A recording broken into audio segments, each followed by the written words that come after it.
Muhammadiyah itu Islam, Persis itu Islam, MNI itu Islam, HTI itu Islam.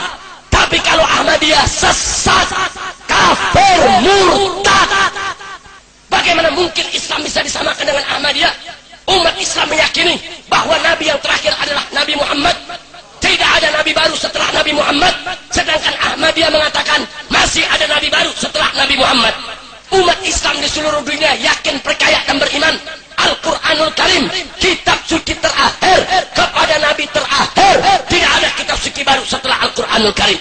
Sementara Ahmadiyah mengatakan ada wahyu suci yang baru, kitab suci yang baru setelah Al-Quranul Karim.